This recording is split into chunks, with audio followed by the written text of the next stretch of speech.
Hello, my absolutely beautiful Aries friends, and welcome to your horoscope for September of 2021, where Aries, this month, you're going to see that we have got an absolute amount of retrograde energy, including Mercury moving into retrograde this month as well, which tells us that we're called to a bit of a slowdown. And while that requires a lot of patience and slower navigation on our part, it also has some beautiful benefits, which means that a lot of the external pressures and activities are not being thrown at us so hard and so fast. Instead, we're navigating in what is and what has been before, but we are prepared with different information to make different decisions. So it's a pretty exciting time as we're going through this month. Now, before we get in here, if you have not grabbed your Stormie Grace Astrology Soulmate Family mug or merchandise, it is up and it is ready and available. Just click in the description box of this video or look right underneath the video and you can have your cup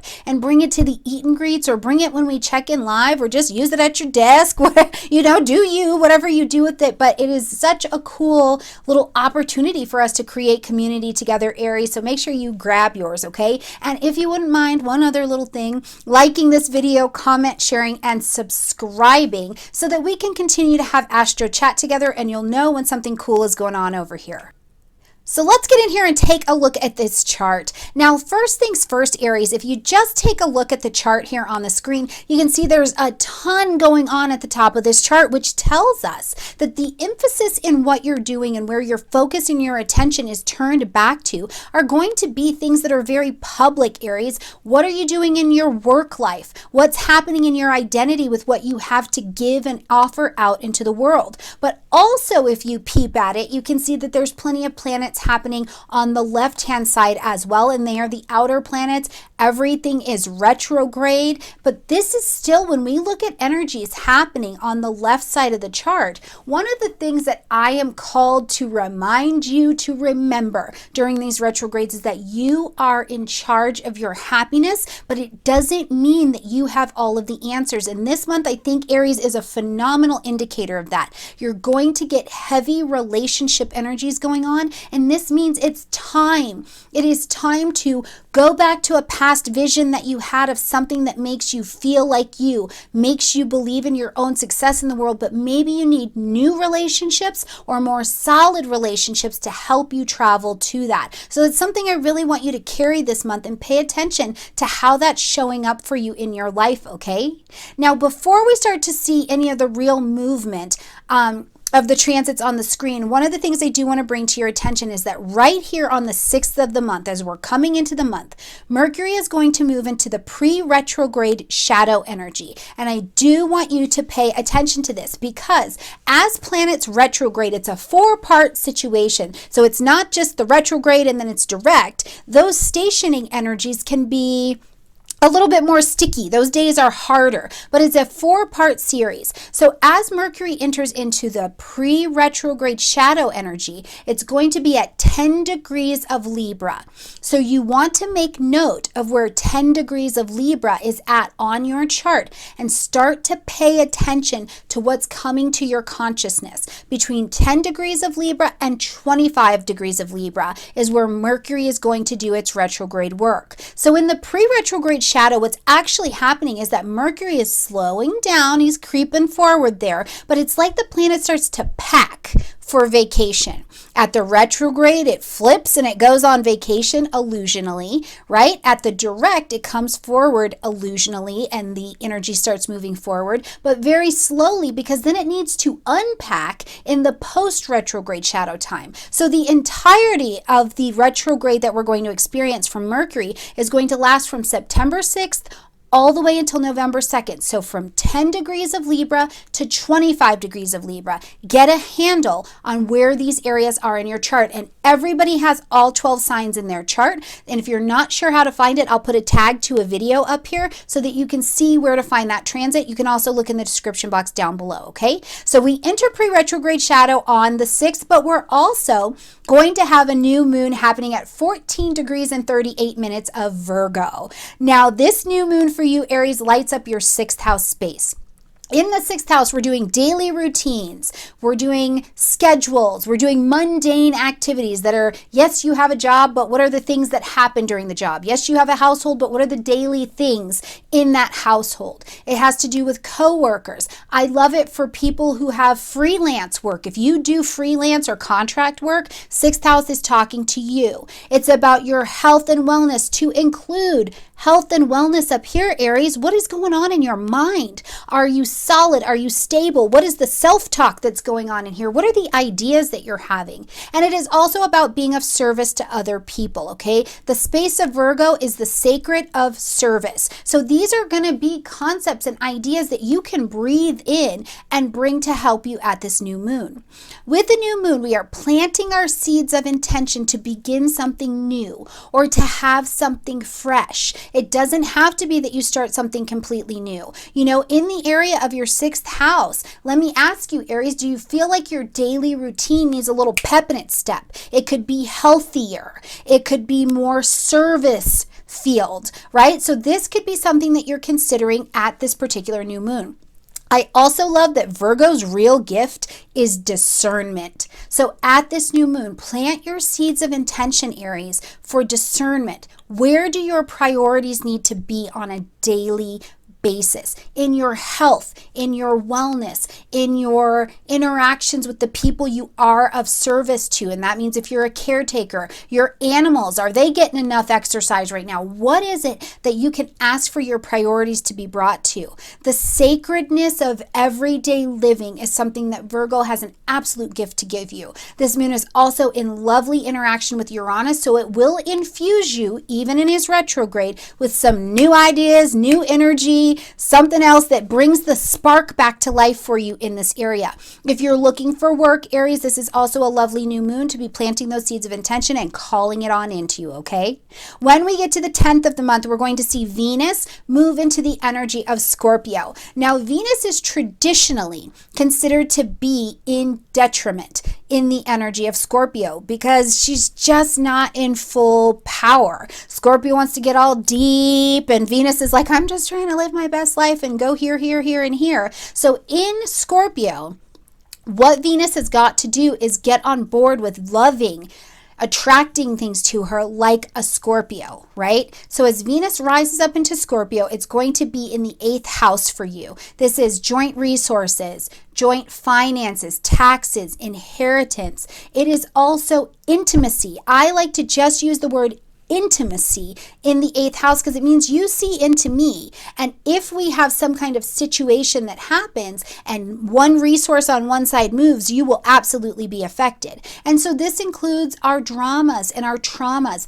counseling, healing. It has to do with sex and the reproductive organs. So as Venus rises and comes into this energy, one of the things she gives you access to is to bring harmony to these areas, to make it a little sweeter, to make it a little bit easier to deal with the things that need to happen in the 8th house area. Is it debt for you, Aries? Are you struggling in some way with sharing yourself intimately, whether it be finances, sexually, emotionally, right? Venus is going to bring a salve to this particular area and make it so that you can take that medicine with a little spoonful of sugar, okay, Mary Poppins? Thank you very much. Now, also though, I do believe in the 8th house, Venus is still Venus no matter where she goes. If you are dating, you're looking for somebody, Venus can attract a romance into your life, but it is not a romance that is on chill. It is a romance that has depth to it. It has depth, it has consistency, it has healing, it has nourishment. It can even feel karmic as it comes to you. So if a love is attracted into your life or a person is attracted to your life romantically, you're not playing around. It's a pretty serious kind of energy. If you're already partnered up, Venus in this particular area can make it easier to talk about finances, talk about things that are going on in the relationship, and deepen that connection quite intimately with this lovely energy that she'll be bringing to the table. So I just let me know in the comment section, what does that look like for you? As we get to the 14th, we're going to see Mars move into the energy of Libra. Now, we want our actions to become balanced. But this also activates, having Mercury already up here and now inviting Mars in, it activates the energy of the 7th house. Relationships. You are moving. You are Mars. You are taking action in relationships in your life. Mars is not in full power. Venus is not in full power. In fact, both of those connected energies, they're in a bit of mutual reception here. So they are both actually receiving the benefit of being in each other's ruling energies to power up this area. So significant relationships in your life can come to conclusion, can come to resolution, can have new people come into your life who are significant to helping you take the actions you need to move forward. Now, Mars is Mars. And if there is conflict that needs to happen, sometimes you have to have a breakdown to have a breakthrough. This will absolutely be the energy where I think Mars will let it happen, but there's healing. There's some salve on the other side. It is about getting to the bottom of things. Now, more than anything too, I will say that I think in this 7th house energy, because there's so much retrograde going on, Mars makes your action of equilibrium a little bit clearer, where it's like, hey, when I do that, I feel out of balance with the people in my space. When I do that, I feel out of sync and out of balance with myself. So a lot of Mars in Libra is about paying attention to take focused action in your relationships that does bring equilibrium, that does bring balance and some harmony, and also moves some things forward. So I think it's an absolutely beautiful energy for you, okay? Now, when we get to the 20th, we're going to have the full moon happening at 28 degrees of Pisces. Now, a full moon says that something needs to be ended, acknowledged, or adjusted. So we need to make a shift. We need to make some kind of course correction here. Unlike that new moon, the light in the sky is abundant. You can see it. You are lit up from the subconscious, unconscious, conscious, your 7 lifetimes ago. The lights are on. So what you are looking at is what you are seeing. It is accurate. You know what this is. Now, this is coming from the 12th house space for you, Aries. So a moon in the 12th house, I have to tell you, I think is profound because it asks you to go back within and to see if there's something hidden, to see if there's something that needs to channel out. It allows you this opportunity to have an emotional and a spiritual awakening at the same time. Now, the sun is over in the energy of Virgo, so you are motivated to have a healthier routine. You are motivated to have your 6th house be better, the best that it can be. But I think that the moon here at this particular time over this next 4 weeks is your absolute conversation with yourself, with spirit, with whatever that looks like for you, that says, I cannot straighten out. I cannot feel better trying to think myself into a spiritual experience. I have got to tap in, get sorted spiritually so that the rest of me will click in place. Now, also having a moon in the 12th house, something could be coming up for you from the past, for sure. And I like to be very specific. Is this something with a Pisces in your life? Did you have a Pisces in your life and there is something happening with them, some kind of transition, something from the 12th house, and this is coming back up for you? If it's coming up, if it's on your table and you're awareness of it and you're aware of it, it is still about having a spiritual experience or a spiritual rearrangement. Something needs to assimilate, and this full moon will certainly help you do that. I will say this too. If you feel like you have been struggling with being more mutable, with allowing your insights to blend and go with the flow, this I think is helpful for you, because this is the idea at this full moon that it is progress, not perfection. And it's finding that middle balance. And in opposition, we're always looking for the middle ground between the perfection of what that sun wants in Virgo and the understanding that the imperfect makes it perfect in Pisces. And we find this space in the middle that says, as long as I'm progressing, that is perfect. But progress, okay?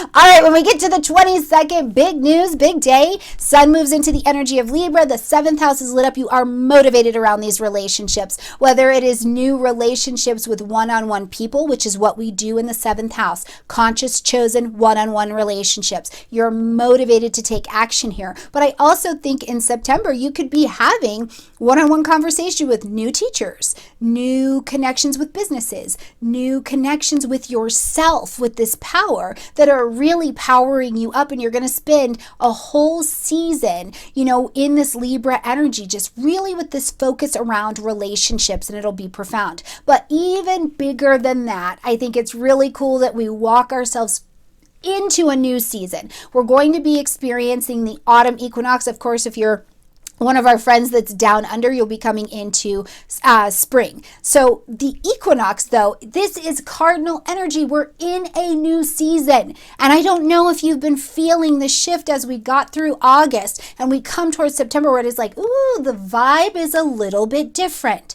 right? These outer planets are in retrograde. So outside circumstances are maybe not hitting us and coming at us as much. Instead, we're in this new season. We're slowed down because it's fall, and we have an opportunity to process and think and take action on the things that are here that have been presented to us, and allow what we've learned internally to begin to translate externally. I think it is a lovely time. I love the fall. It's my favorite season. So hopefully as we have this season change, you give yourself a chance for ceremony. And I don't care if you're not a ritual person or whatever, when we get to the 22nd, buy yourself a coffee and just celebrate that you made it another season. Okay, like celebrate that we have shifted some energy, all right?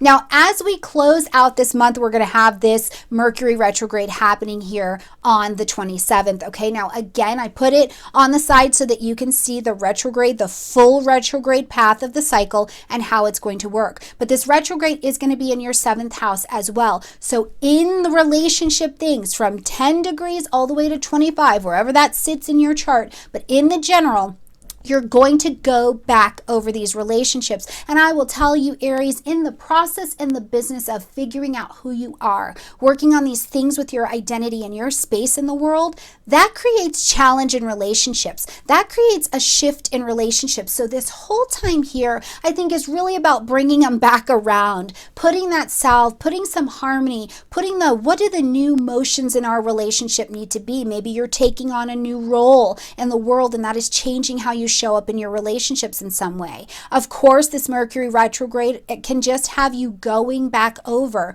your conscious chosen one-on-one relationships, including things with open enemies. Do you have things going on in court or with things that have to do with the law that you're needing to get balanced and sorted out? We can definitely see that happening under this Mercury retrograde as well.